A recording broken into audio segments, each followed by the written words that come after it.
Sinuspinde ngayong araw ang face-to-face classes sa lahat ng antas sa Pampanga dahil sa tigil pasada. Kaugnay niyan, may live report si Russell Simorio. Russell? Chris, ikinasa ng ilang transport groups sa bansa ang 3 araw na tigil pasada. Pero wala namang dapat ikabahala ang ilang commuter dito sa Hilagat Gitnang Luzon dahil marami naman sa mga tsoper ang hindi sumama sa transport strike.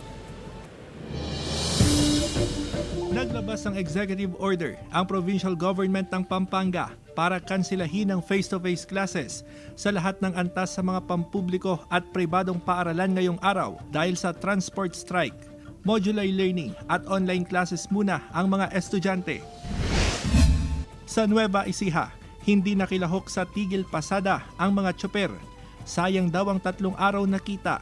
500 pesos ang kita sa pamamasada sa buong maghapon. 1,500 pesos ang mawawala sa kanila kung 3 araw na lalahok sa tigil pasada. Saka yung, siyempre, ano tayong parang pamilya, gano'n. Tulad nga na pangangailangan na pang-araw-araw. Pag namatay kami ng isang araw, hirap eh. Ang Autopro Pangasinan, hindi rin sumali sa transport strike.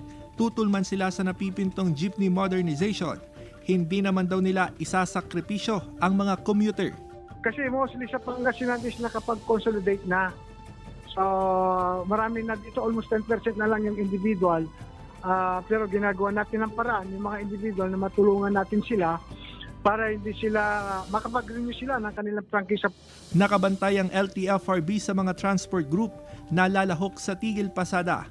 Maaring makansila ang Certificate of Public Convenience ng tsoper na sasama sa transport strike. Sa terms and conditions kasi ng CPC po nila, sir, they should not engage in a way doon sa mga in cases po na mapaparalyze po yung serbisyo nila sa public.